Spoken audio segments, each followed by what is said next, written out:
Chicago Bears hoping to claw their way out of a rough patch, losers of 4 straight.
What's up, Alec? What's going on? Can you hear me, Andy?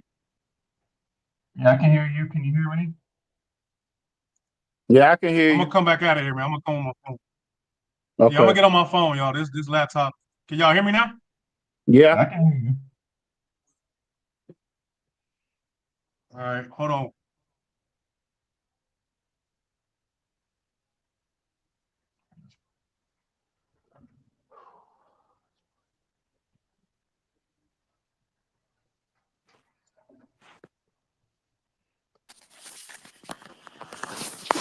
What's going on, man? What's going on, Chicago? We just waiting on CJ.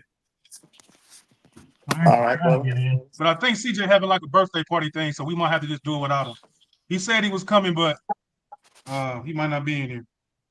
Todd never got back to me, but I see he's got a green dot, so he might join. I'm not sure.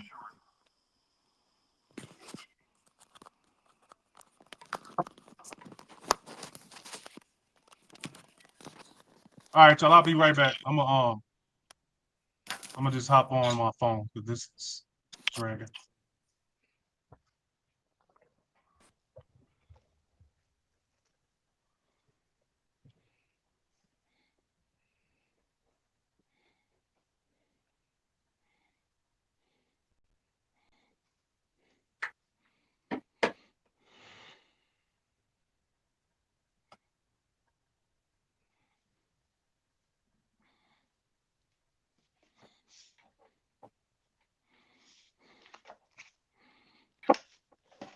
What's up? Can y'all hear me? Yeah, we can hear you. All right, Yeah, I can cool, hear man. you. Cool. All right. I'm on my phone. Y'all can hear me. Let's see what we got going on. All right, what's going on? What's going on, Double C? How you doing, brother? Man, let's hit this intro button, man. We about to get into it right now. Okay, I'm ready. All right. Yo. What's up, everybody? This is G Walker, one half of the CNG podcast. And I'm CJ, the other half of the CNG podcast.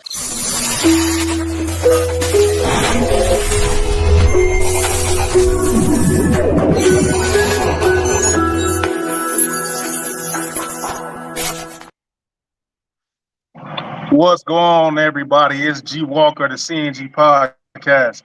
CJ will or will not be in here tonight. It's CJ's birthday party, man. He having a party. He with his girl, his family having a dinner. So he might come in and he might not. But I am joined by the other part of the CNG podcast. Alan, what's going on, bro? What's up, man? How everybody doing today? Pretty good.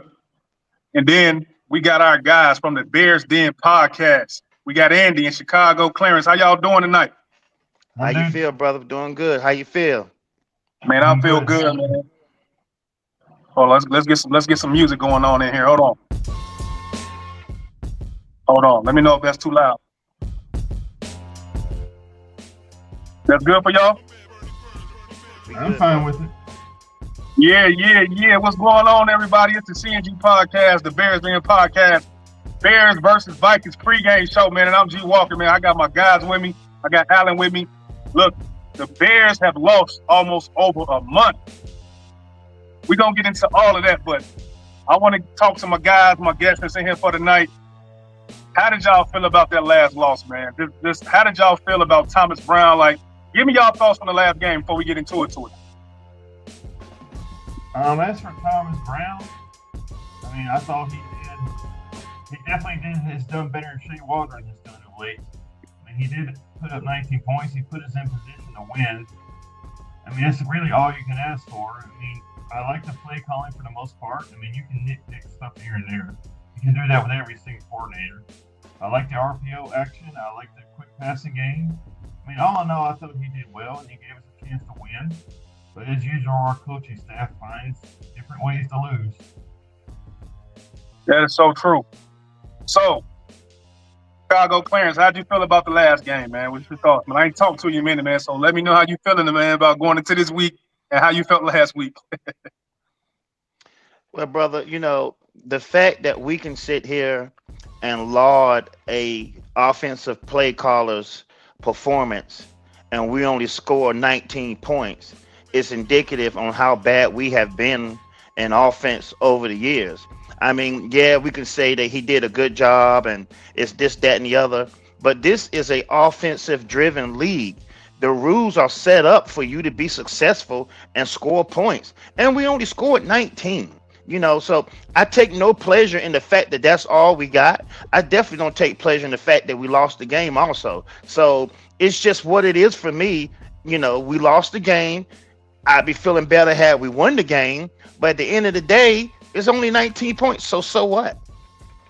So right, 19 points in the loss. So Alan, man, just to piggyback on what these guys talking about, how they feel about last week, man. How do you feel about last week, man, before we get into this week? Well, I'm gonna take small victories. I know I want to kind of sound off like Thomas Brown with no attaboys, but we got to give him some credit that the functionality of the offense improved. So we kind of want to make sure that we keep building off of that. I mean, it's the first game he called with us. Now I ain't saying that he was Bill Walsh or nothing, but I will say that he did improve some of the small things that we wasn't doing. So we just got to keep adding on to that, and then we can build to next week. And I tell you, tomorrow is going to be a game for the ages because they're going to blitz everybody tomorrow. So if their communication is off tomorrow, it's going to be a problem. I feel you. And you know what? And last week was tough, man, but it just goes back to what Chicago Clarence was saying, man, about how incompetent this team has been, man. We finally got a guy, and I'm going to bring up his picture right here. There are no attaboys in the game. We play this game to win, and we came up short. This is the type of attitude that we needed from Shane Waldron to get into the season, man. Like, you have to set the tone to hold your players accountable. So because we heard Keenan Allen saying he just was letting things, get out of hand, and he wasn't tightened up, you know what I'm saying? Things wasn't buttoned up with Shane Waldron. So, Andy, when you see something like this, that are attaboys, you know what I mean? We played this game to win, we came up short. What do you say about this? His attitude leading grown men. I think it shows the dysfunction that this team has when the guys are upset with Shane Waldron and they're upset with Matt Eberflus because not being held accountable. That they're soft, that they're not strict. And Thomas Brown he's definitely acting like he's going to be completely different. He's going to hold people accountable. He's going to call them out if they're not doing well. And so far, like I said, so far so good. I know we lost the game. It's a shame we lost the game. We should have won that game against Green Bay, but just holding people accountable would be a big step in the right direction, which is something this team does not do at all. Yeah, I feel you, but we're gonna get into this piece right here. So, Alan, this is another talk piece from that man, Thomas Brown, on telling his play call to his players, and then Chicago fans, I'm gonna go to you. It doesn't matter what I'm comfortable in. I don't play. I can always adapt to adjust. That right there. What does that say? If you're an ex-player or a player, what does that say right there, Alan? What does that say, man? That says that we're going to play to our strengths, and we're going to have the defense play to what we're strong in. Like, we're not going to play. I know he said something about playing scared too. So he's going to focus on what we're great at and let the chips fall where they may. That's the only way he really can do to get this offense to go forward. He can't be reactive.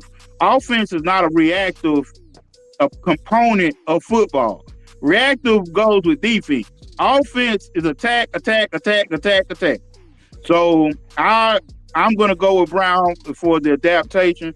That's more for the players who want to adapt to them and adjust and make a strong game plan. And I love that, man, because he got to adapt. So Chicago Clans, I'm gonna go last. So what do you say about this, man? It don't matter if I'm comfortable. I don't play. I don't play. I'm gonna just adapt. So what do you think about that, man? Because that's what you want to hear as a player, right? This is what I want to hear, but at this point, you guys, my mindset is a lot different. We are 4-6, fellas. We're 4-6. There ain't no small victories when we lose a game, especially to a team that we ain't beaten years. I don't care what his headlines and his one-liners will say. I want to see a competent offense on Sunday. And as a Chicago Bear fan, I ain't seen that ever in my life. Not even the 85 Bears had a competent offense. We lived off our defense, like we're doing right now in this 2024, and we still have not joined the offensive party, which is the NFL. All the rules are geared for your offense to eat. We can't do it for some reason. I want to see results as a Chicago Bear fan when we have the ball on offense. I don't care about all this talking. Show me.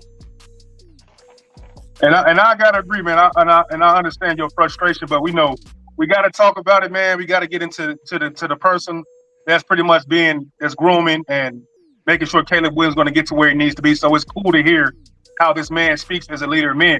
So when I see this right here, it doesn't matter what I'm not playing, and that's key. Like if I'm a player in that locker room, this is what I want to hear. Going forward for a 4-16, going forward for an offensive coordinator didn't scheme to me and my teammates' skill sets. This is what I want to hear. This is exactly what players want to hear in their locker room, so we can get some momentum going. Like at least you can verbally tell me what you're going to do, and you can tell the whole world what we're going to do. I don't play. I can adjust to anything and adapt. So I love that, and we're going to get into one more thing before we get into our keys to the game. And Andy, I'm going to come at you with this. It said the Bears arranged for a specific headset line that only Brown and Williams could access between drives. Brown clicked over to that line to get feedback from the last series and alert Williams to plans and expectations for the next. Now I know this is probably standard for for the quarterbacks, offensive coordinators, whatever. I'm gonna keep going through it, but expectation for the next. Then he freed Williams to review film with the quarterbacks coach Kerry Joseph and connect with his teammates. An opportunity to decompress and go with his teammates. So Allen, that last part right there, you can pick it apart, but an opportunity to decompress with his teammates. What does that mean to you as far as like taking things off Caleb Williams' plate to let him play free a little bit? Yeah, I think we talked about that on the Twitter space a little bit, kind of just where, like, that's why he's in the booth. And his connection with the quarterback's coach gives him more information in real time. So when he gets on the field, he can relax. And then also he was getting those plays in right after a person falls on the ground. He's already on to the next play. He's not waiting around. So the functionality that's standard with a good team in the NFL. Bad teams is what we recognize, and what Clarence is kind of saying about bad teams. That's the shit we do. But confident offenses stem 1, 2, 3, and that's what it is, where you can free up your quarterback's mindset so he can focus on making the play and the checks when needed. You know what I'm saying? So your quarterback's got to be relaxed all the time. Jim Harbaugh talks about it all the time about relaxing his quarterbacks. That's what you got to do, man. You can't have them stressed out.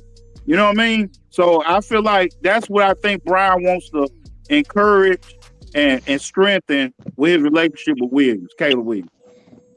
Man, very well said. Because when I see something like this lets you know that maybe Caleb Williams was doing too much in Shane Waldron's offense. Maybe Shane Waldron was giving Caleb Williams too much freedom to do what he wants. Maybe Caleb Williams shouldn't be checking out of so many plays that he was doing when he was doing it with Shane Waldron. So Andy, when you see this an opportunity to compress and pretty much get to the next rep of the next series, it seems like Thomas Brown is just letting the game come to Caleb Williams. So what do you think about this right here? My main question is the first 3 lines. The Bears were ready for a specific headset. You're telling me they just started doing this? I would assume they've been doing this for years, and most teams do this. That the offensive coordinator and the quarterback have specific lines if the offensive coordinator is in the box. Like that to me shows that we're still in, like Claire said, in the 1920s. We just started doing this. But I mean, I like it. No quarterback just wants to get his ass chewed constantly. So, just talk about the positives. Talk about the next series. Talk about what's wrong in the next series, and then I guess be done with it. Let him review film with Joseph, because no quarterback, I'm sure, wants constant chirping in his ear about what he did wrong or what he could do better. It's not. I don't think the game is the right time or right place to chew someone's ass out and lower their confidence level. If anything, I would think you want to give them positive feedback and raise it and start talking about the next drive and what we're doing well, if anything. But I would be shocked that we just started doing this, that every team with offensive coordinator doesn't have this in place for many years. That shows you we're behind the times right there, those first three lines.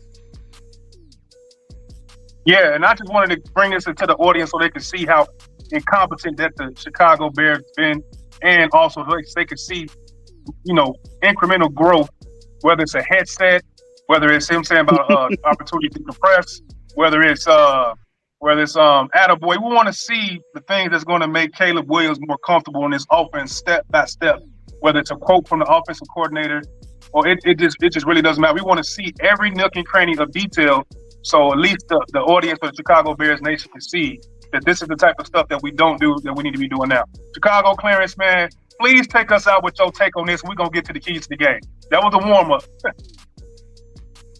Well, it's just like I have been saying, I hate to be the one. Well, I won't even say that I hate to be it, because I'm a realist. I'm only acting off what I see week in and week out.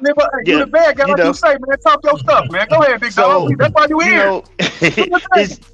This just bothers me when I see that we're talking about stuff and switching to things that other teams have been doing for years, and we just now getting around to doing it. That's how behind the times. And when I look at the other piece of it, it brings me back to the Washington game. That fade route in the end zone that I have been so critical of us running, that was a check play. It was supposed to be a run. And Caleb Williams checks to a pass, a fade route that stops the clock because it was an incomplete pass. And like I have been saying all along, even if he completes that pass for a touchdown, he leaves too much time on the clock to give the ball back to Washington. So it's something to be said about teaching your quarterback and holding him accountable for things like that.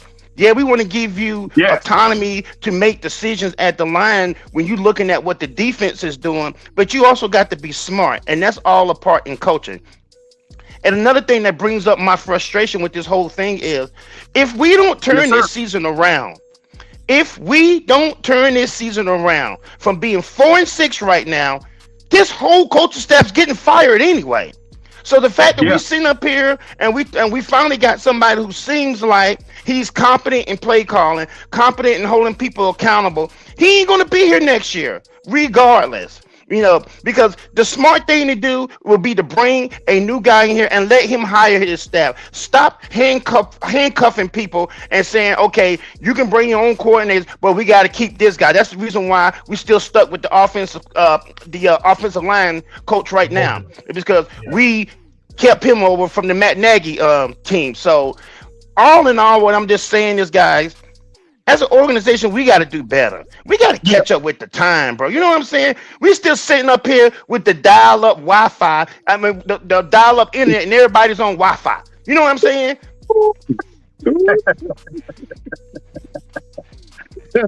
I think you, man. But hey, I apologize for not getting to the comments. Carlos, what's up, Carlos, man? And look, you see that? You see this? This is what guys that know football can do.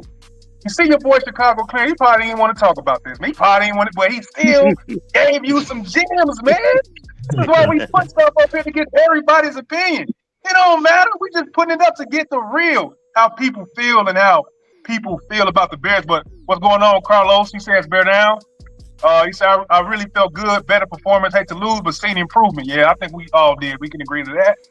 He better not play with my emotions. He playing to the strength of the plays. I mean, that's really all you can ask for, man. When I saw this, I was just like Chicago Clarence, like, we just not doing this shit.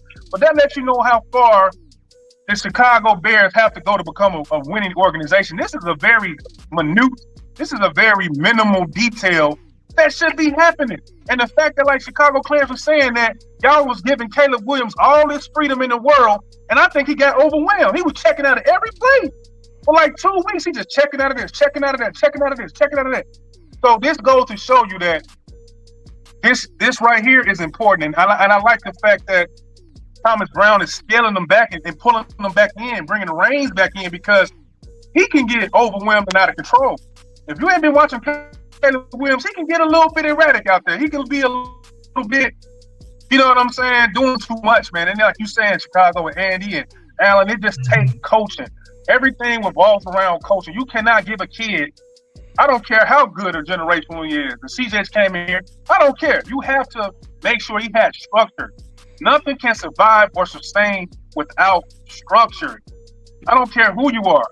You have to have structure and discipline in order to have continued success.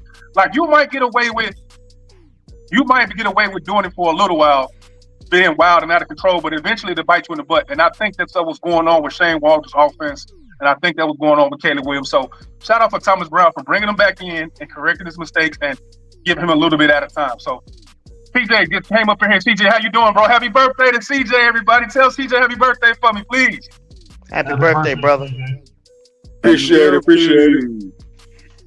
Man, we just covering a lot of stuff, CJ, man. You came in when we just talking about, we ain't even got to the keys to the game. We just got to a couple of talk pieces, man. But with that being said, let's get to the first 3 keys to the game. Now, who do I want to go first? And you can pick whatever number you want to pick.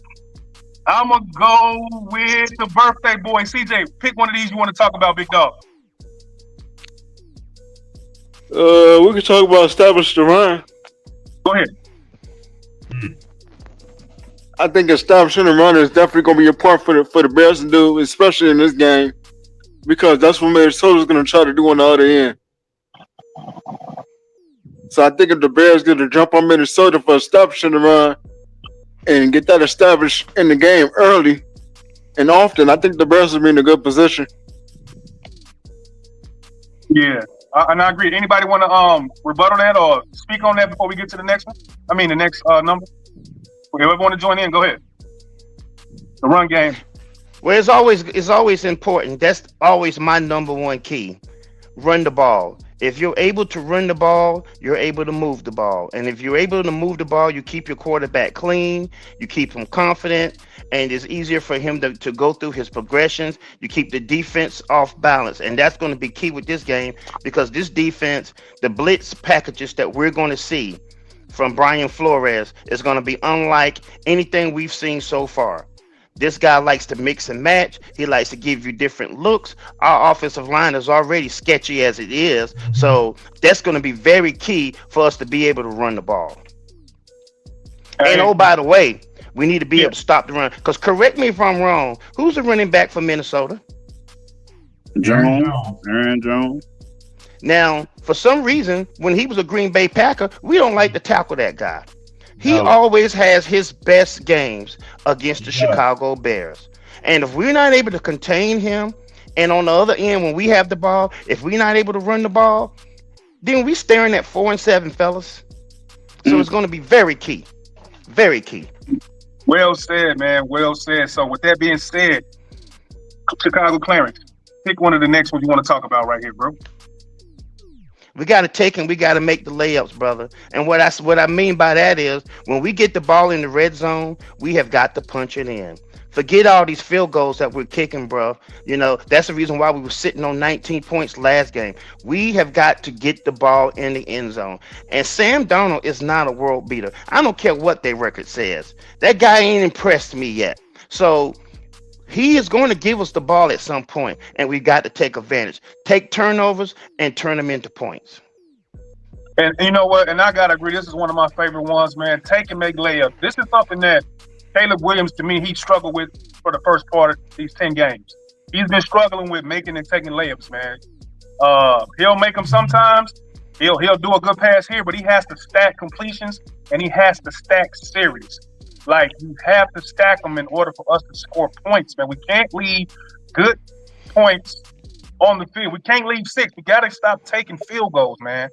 So, Andy, what do you have to say about taking and making layups, man? Then I'm going to go to Alan. Taking and making layups also, to me, personally, means staying in front of the chains. Stop the pre-snap penalties. I love that. Yeah. If you have a check down pass for 5 yards, take the 5 yards. There's nothing wrong with that. I know it's not 60. It's not going to put up big fantasy points, but take the check down, get you 5 yards, and get the 2nd and 5 instead of 2nd and 10. Or start off at 1st and 10 instead of 1st and 15. Stay in front of the chains. Take the little layups, like you say, when they're there. And move the chains. Keep moving forward. Try not to move backwards. Just move forwards. And I gotta agree. So, Allen, there's only one left, man. There's only one left, and that's number two. Don't waste field position, man. Please expand on the field position, man. Like, because to me, I feel like we waste a lot of good field position by not putting up points. But can you please speak on don't waste on the field position? Yeah, you can't waste field position. I think Ryan Poles drafted that kicker, our punter, in the 4th round because he was going to be our equalizer, kind of like balancing out the field by him flipping the field once the teams get past the 50. But that's not always the case sometimes. If we're getting stalled at the goal line, and things of that nature, we're just not being efficient inside the red zone. And when we take the football away, I think we've kind of fell down to the league average when we were above average team of takeaways. So now that's a part of our team, and especially how we score points is like we're constantly in the opponent's territory because we're causing turnovers, and that comes from the coaching not being aggressive on the defensive end anymore.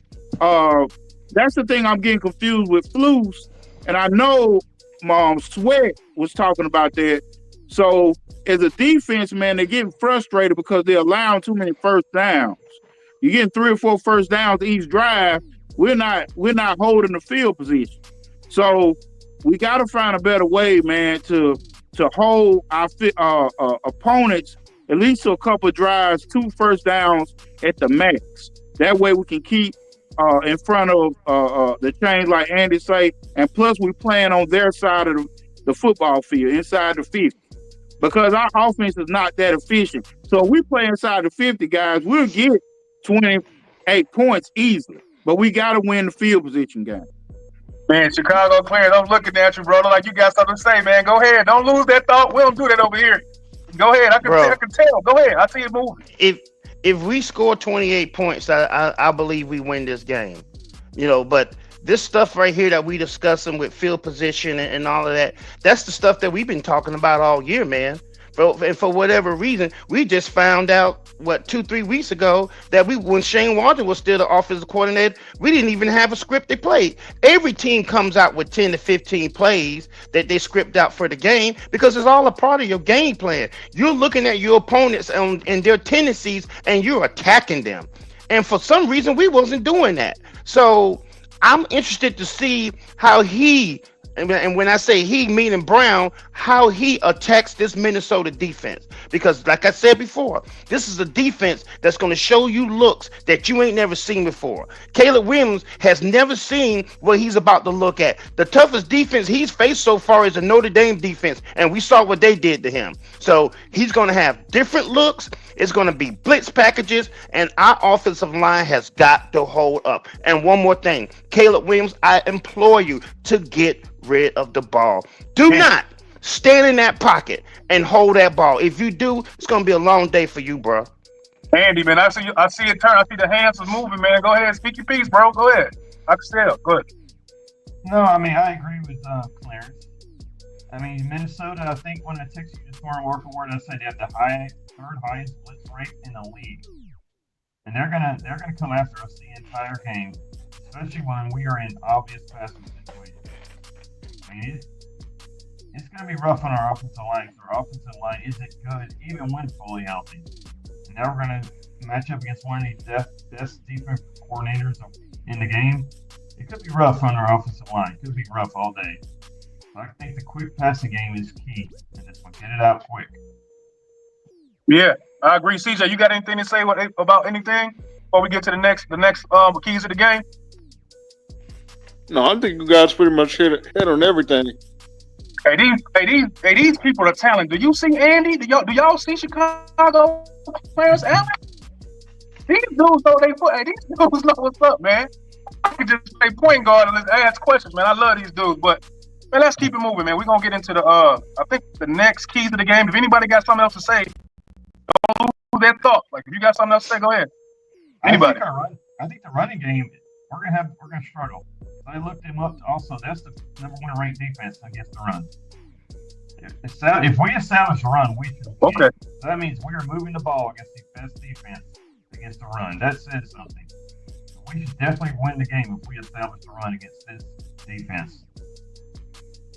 And another thing, Yeah, man. I'm sorry, go ahead. Go ahead, please. Well, what I was going to say, No, go ahead. the one thing that I saw, because I know I've been critical about Brown and not all that impressed with scoring 19 points. But the one thing I saw Caleb Williams do last week is, and I want him to keep that up, is running the ball. When your progressions is not there, he ain't sitting in the pocket and holding the ball, waiting on routes to come open. He was running and taking advantage of that. So whenever you able to do that, you can keep drives along. That's one thing I loved about Russell Wilson.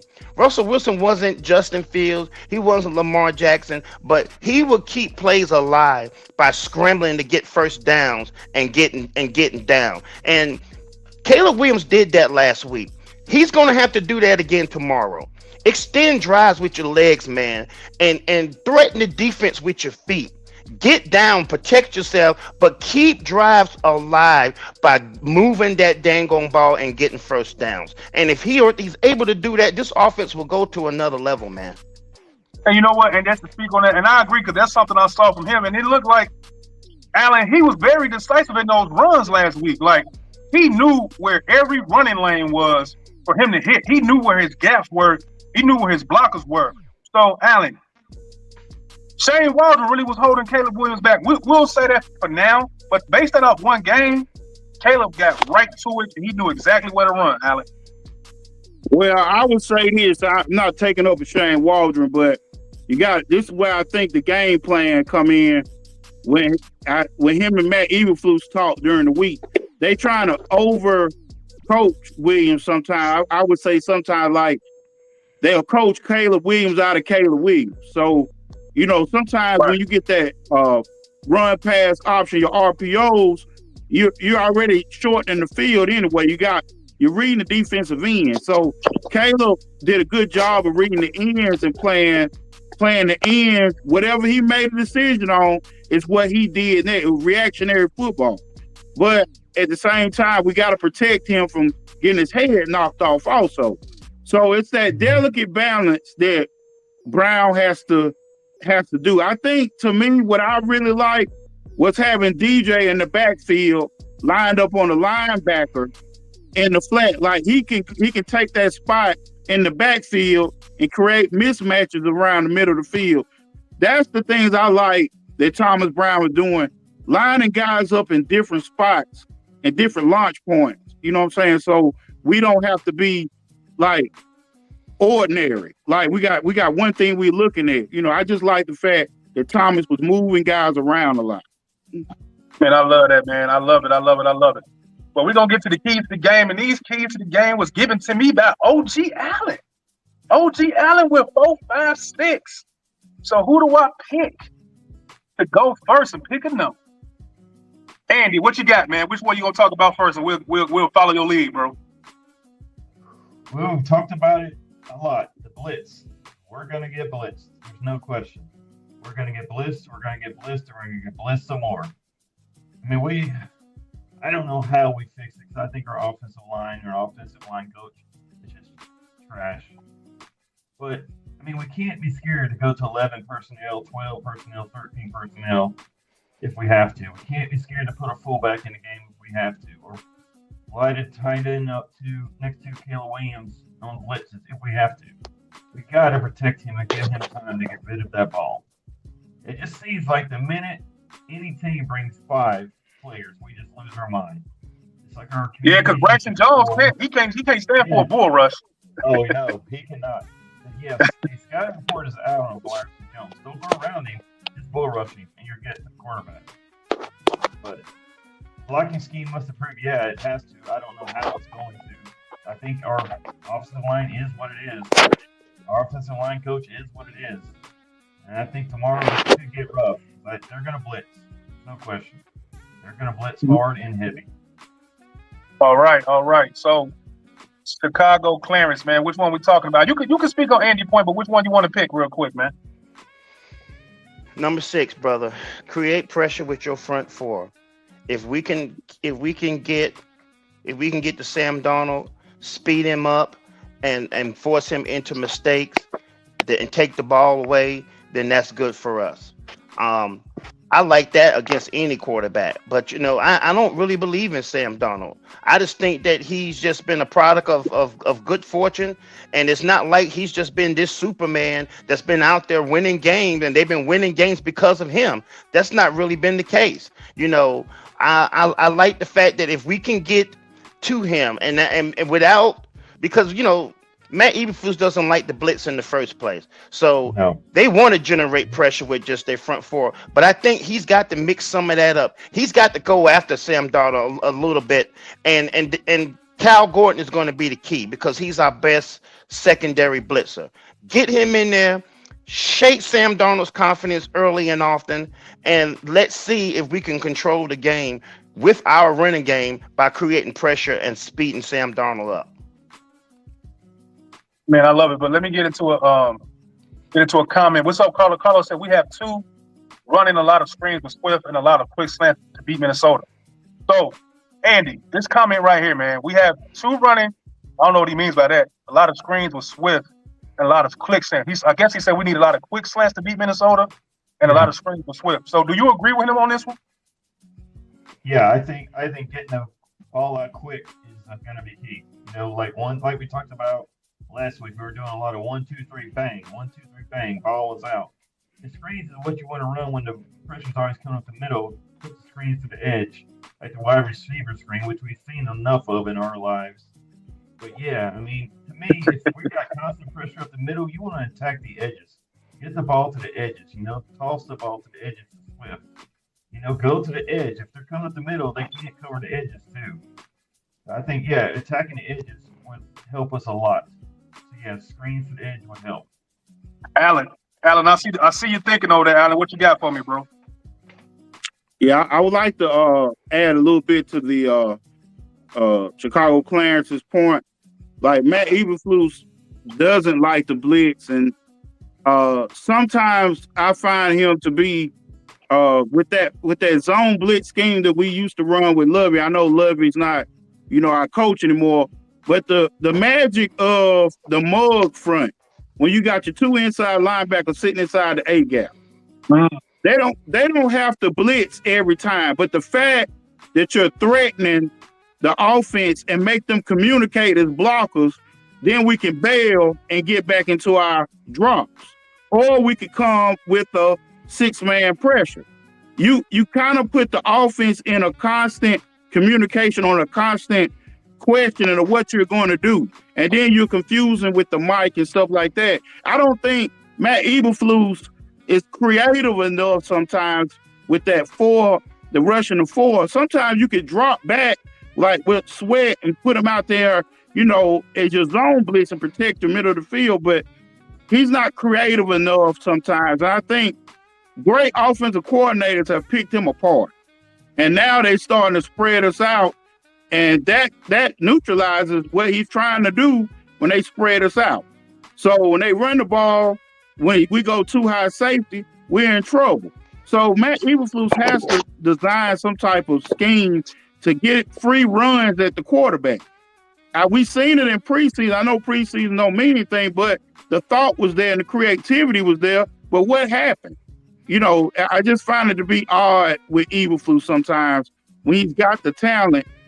Great. I feel like TJ Edwards is a good blitzing linebacker, but he don't do it enough. I agree. So, CJ, before we get to the attack the middle of the field, and I'm going to go back to Allen with attack the middle of the field. So, CJ, do you got anything to say or add on to anything that Allen or Chicago Clarence said about creating pressures or whatever, blitzing? Yeah, I think going to Allen's point, I think the Bears are they're definitely gonna have to blitz. I know we have not seen them do that a lot this season, but I think they're gonna have to definitely show some different defensive scheme out there to throw Minnesota off. And I agree. So, Andy, I see you kind of thinking. What you got for me, Andy? Attack to the middle of the field. That's a really good one too. Linebackers are coming up the middle theoretically should be open. So we make them pay by attacking the middle. I mean, that's a good key to the game too. Alan brought that in here, man. Alan killed it with that one, man. So attacking the middle of the field, kill those linebackers. So Chicago Clarence, Allen wants to attack the middle of the field. So that's pretty much the session suggesting that the Minnesota Vikings linebackers are weak core or what? Well, not necessarily that. Right. In Minnesota has an aggressive defense, so we need to take advantage of that aggressiveness by doing some of the things that we did last week, moving Caleb Williams out of the pocket, changing his launch angles and whatnot. And if we're going to attack the middle of the field, do you know who that means? It's going to have a big game. That's Cole Kmet. There you go. You get him down there, you send him down in that zone, and you feed him the ball all day. And you use your check downs. That's key as well. Use your check downs. That means swift, getting him the ball out in space. That's attacking the middle of the field. All of that is key. You throw that stuff at Minnesota and give them different things instead of us just coming out and trying to run the ball out of the shotgun, trying to run the ball out of the pistol. This same old boring offense that we have been having. Brought up the screen. Do you guys know that we ran screens a lot last week, and you saw how different it looked in execution? And this is the same concept that Shane Waldron was using, but you know the difference? The difference was personnel. Who do you have out there to block? And that stuff made differences. Situational football. When you're not down there and you're trying to run the screen to the short side of the field that Shane Waldron seemed to like to do, that makes no sense. You got to run it to the opposite side where you got more space to operate. You got to have competent blockers out there. The Cole Kmets, the Everetts out there in space blocking. Andy said about bringing 11 formation. That stuff makes sense. That's how you help your run game, by putting an extra tight in there to help block. So that's the kind of stuff that we got to do, and it's going to be key. But as Andy also said, the protection has got to hold up. I love it, man. So Allen, attacking the middle of the field, man. Can you expand on any of the points that Clarence made right here, man? Because I know you got something for me. Yeah, attacking the middle of the field is definitely what you guys are talking about. And I just want to add to it. The things I like also, what Thomas Brown brings from the McVay system is motion. So once they get into a part where they're trying to blitz and overload the weak side or the strong, we're going to bring guys into motion. That way we'll take a guy with us away from the play. Because if they're blitzing a lot of times, they're not going to sit in the zone. They're going to try to do a man front. So if they do a zone, that will be the Caleb strength. So they're not going to play the Caleb strength. They're going to do a lot of man and cloud behind, cloud coverage. So Caleb's got to be real patient, and just like you guys talked about, Clarence talked about with Kmet going across the middle, you got DJ Moore, you got Keenan Allen, who does real well on the boundary. So we got guys who can make plays across the middle and quick slants, like Carlos was saying. Those are the things, those attack points. When those linebackers vacate those areas, we got to attack where they vacate. So that will be location of where they at. So the center or Caleb need to point out where that middle linebacker is at all times so we can attack where he leads. Man, I love it. Y'all not realize we in a football classroom right now? I hope you guys are enjoying this, man, because I don't think there's nobody better from the Bears Den podcast and the CNG podcast when it comes to a show, whether it's artwork, whether it's music, whether it's takes, whether it's everything, man. We're going to give you everything in the show to keep you coming back. So if you have not followed, like the CNG podcast on Facebook, Twitter, YouTube, and if you have not followed the Bears Den podcast on Facebook, X, or YouTube, please do so, man, because what we giving y'all right now, somebody need to pick us up on Fox Sports. But we're going to get to Carlos. Yes. We're gonna get to Carlos' comments real quick. I got to block out my boy Clarence because I got to read him. I can't help that. Have to put pressure on Sam. Can't let him sit back there all day. I agree. We have 3 tight ends for blocking. They wasn't being used the last week. That's a good point. And we're going to get to these points, Carlos. Appreciate you. Great tight ends, pop and go always work. Shout out to Clarence. Yes, Clarence. And Carlos says, I love this. So, CJ, I'm going to ask you this right here, man. We have three. Carlos said we have three tight ends for blocking, and they wasn't being used the last week. How important are these tight ends, man? And why weren't they being used, man? I mean, the tight ends are definitely important when you talk about blocking, opening up the run game and getting Swift open, for yardage down the field. Whether he's coming out of the backfield, whether he's running.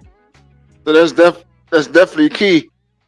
And getting the tight ends in the middle of the field and working in the middle of that field with the passing game. So getting the tight ends going is definitely going to be key. And I don't know, man. I mean, the tight ends wasn't used too much last week or towards the end, towards the end of the game. So we need to see that starting in the game. Yeah, see that we got to see it early, man. And I love all these points y'all making, man. Everything, man, is so on point. I love it. What up, Brian? Said we definitely have a chance to win this game. We do, man. I think they're going to come into this game with a lot of rollover energy, man. I think they got a lot of energy.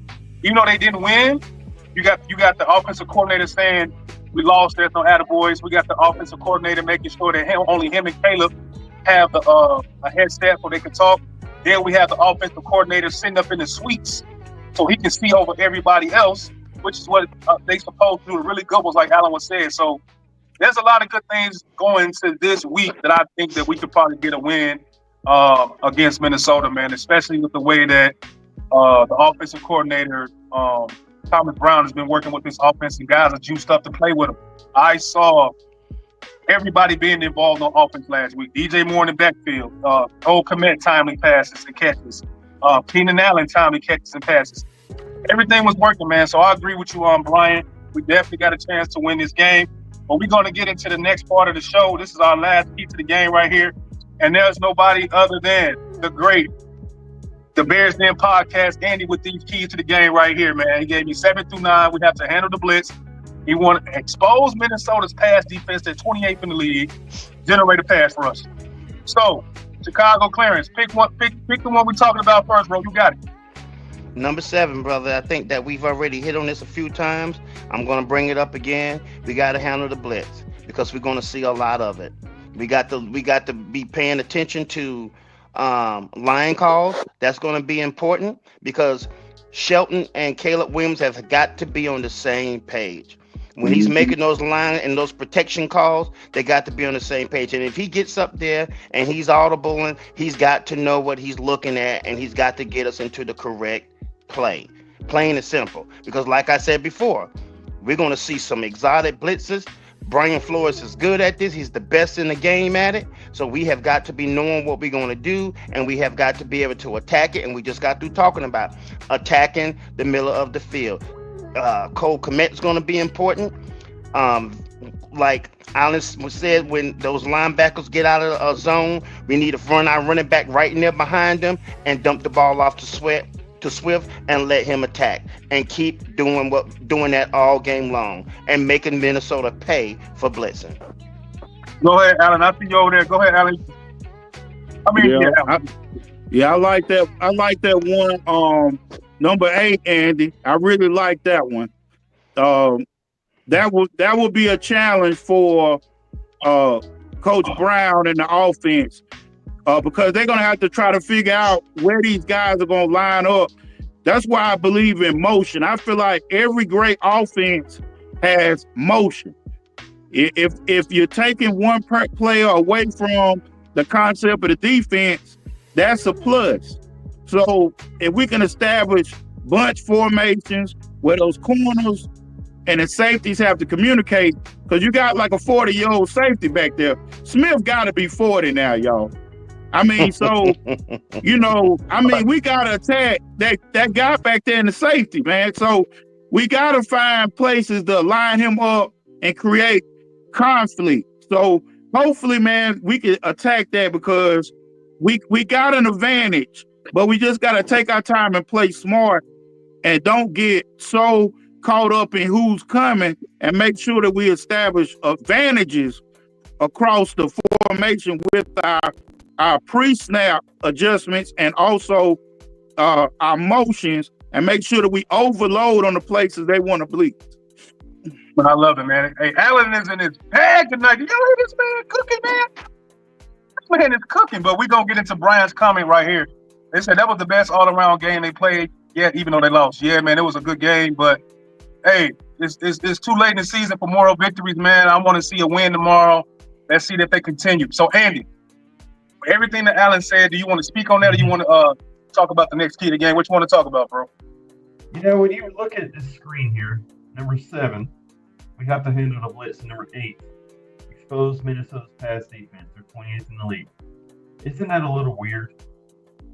You know what I'm saying? Like, is Minnesota blitzing all the time because they know their pass defense isn't that good?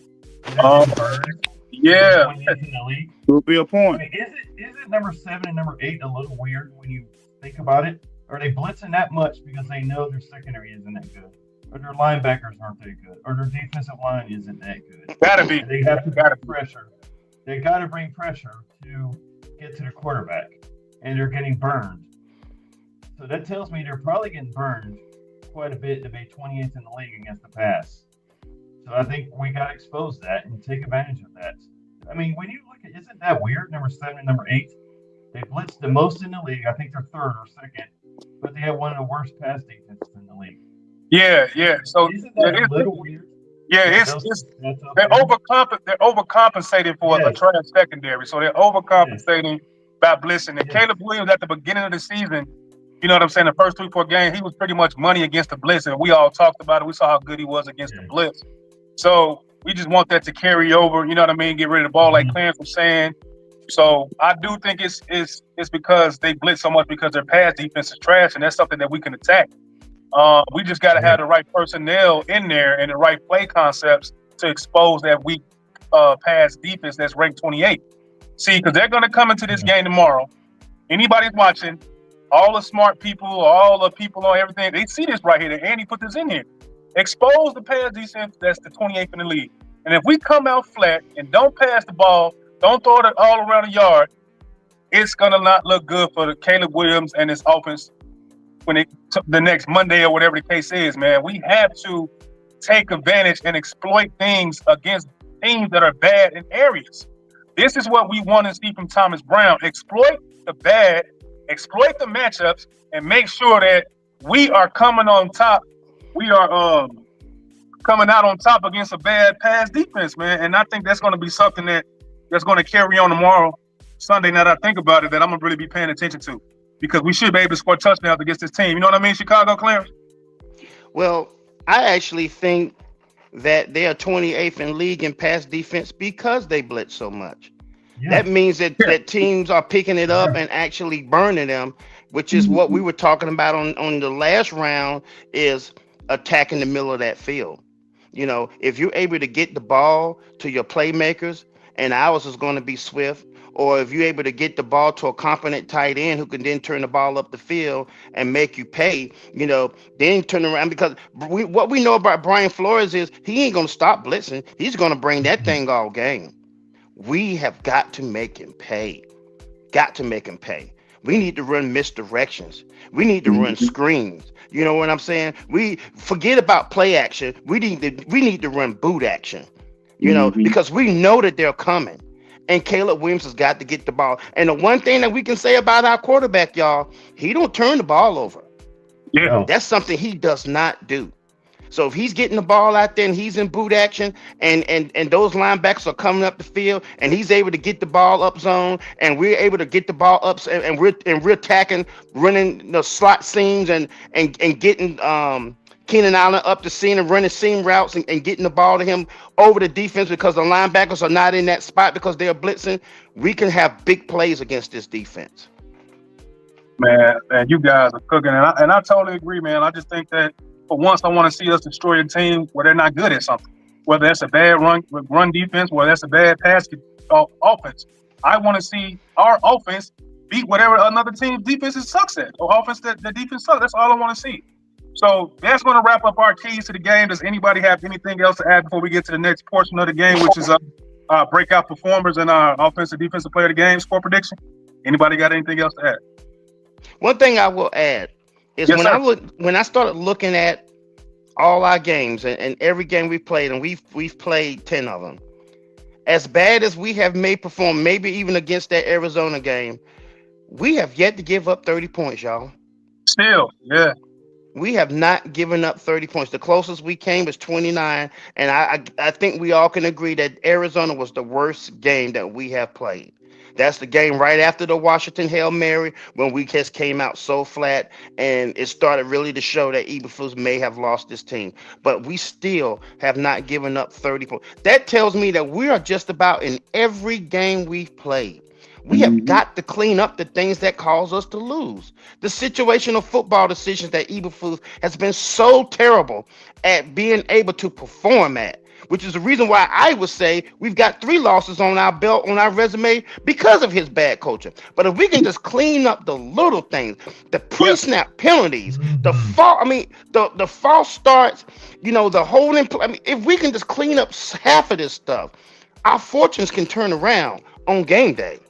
Yeah, and I gotta agree because it's all details, man. It's all details.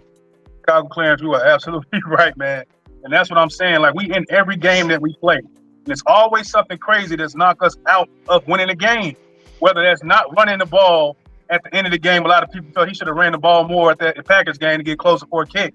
You know what I'm saying? Whether it's Tyreek Stevenson being stupid or like you say, anything always gets this team in the end, man. And people have to understand that you got to play a whole football game.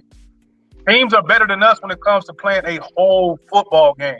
You have to Yes. play a whole football game. You can't lack in judgment. You can't lose your focus. You have to stay disciplined a whole football game because teams are waiting for you to make a mistake. And off those mistakes, guess what builds? Momentum, energy, first downs, converting third downs. So the Bears have to understand that the more you stay focused, the more you stay disciplined, the more you improve your chances to win. So with that being said, appreciate that, man. We're gonna get into our breakout performers, man. This right here. So guys, who is your offensive player of the game or breakout performer or defensive player of the game and your score prediction? CJ, we coming to you, birthday boy.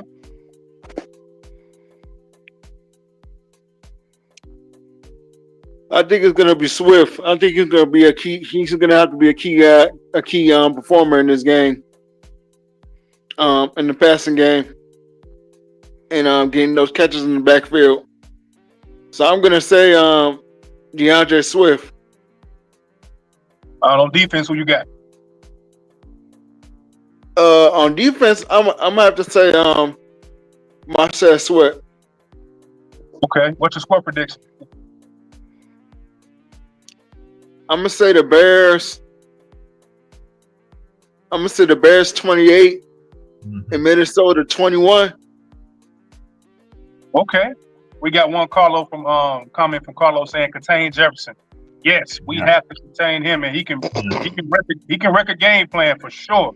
He can wreck a Yeah. game. So Allen, who's the breakout performers, man, on offense and defense, and what's your score prediction, man?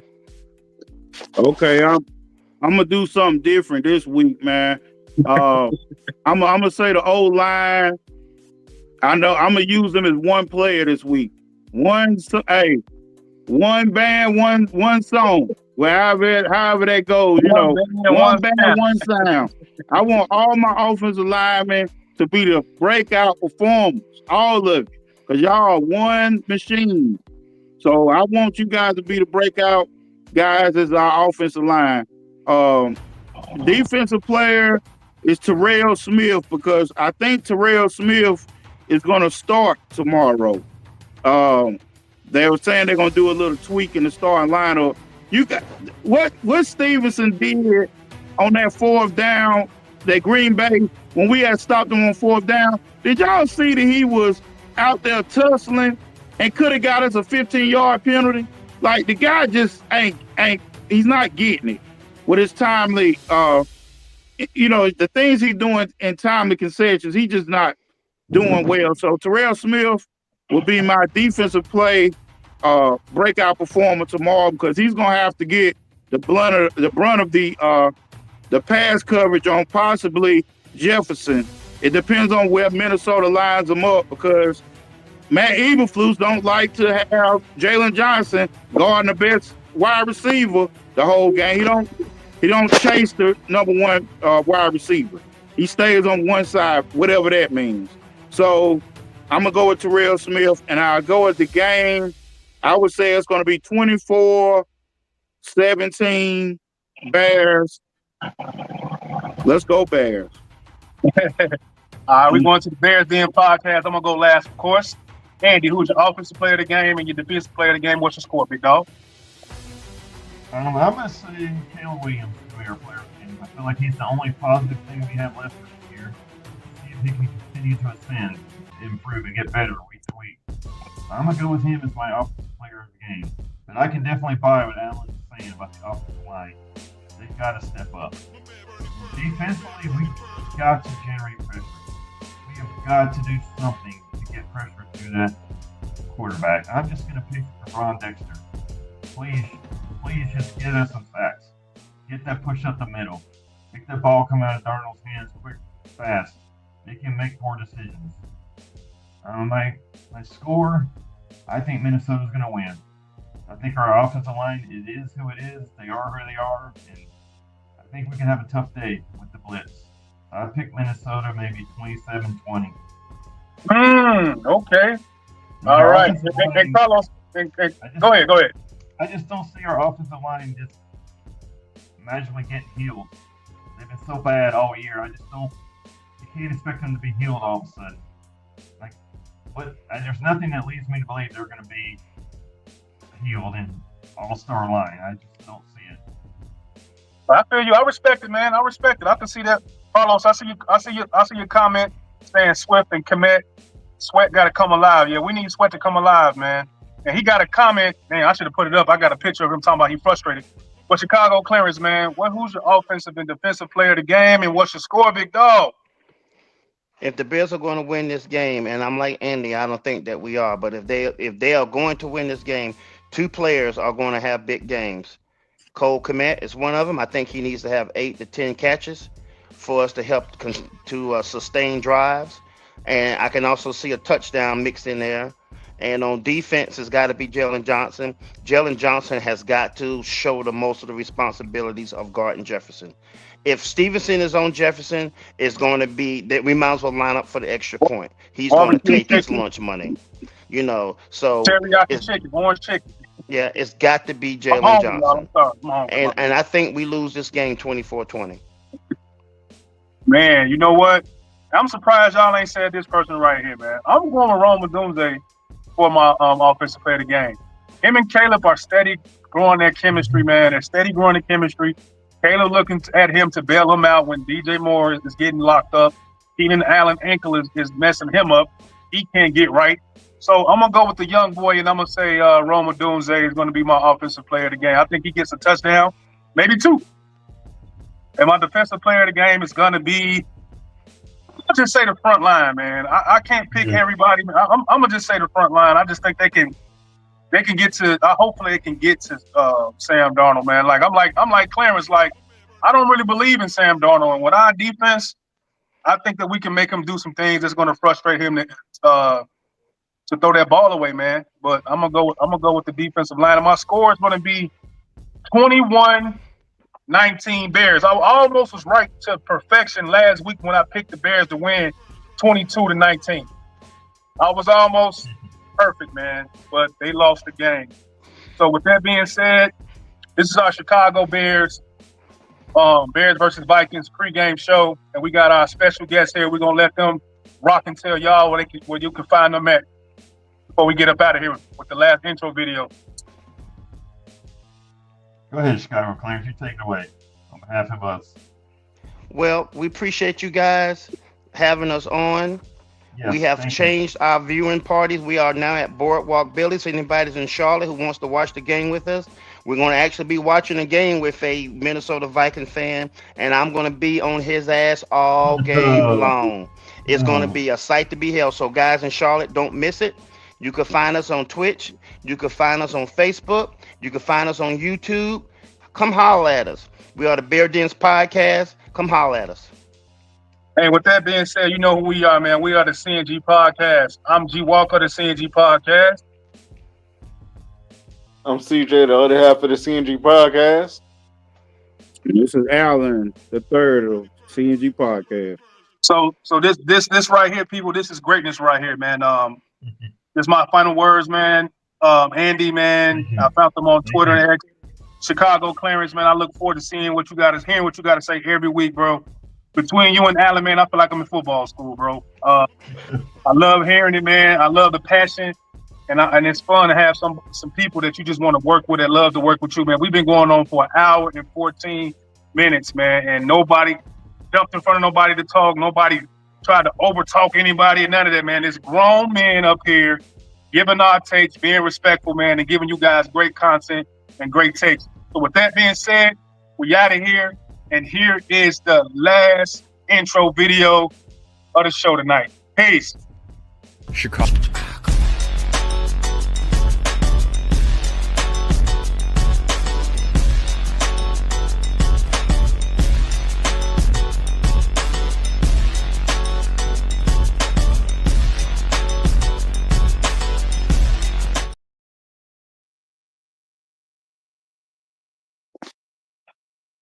Hold on, CJ. We're gonna do the injury report.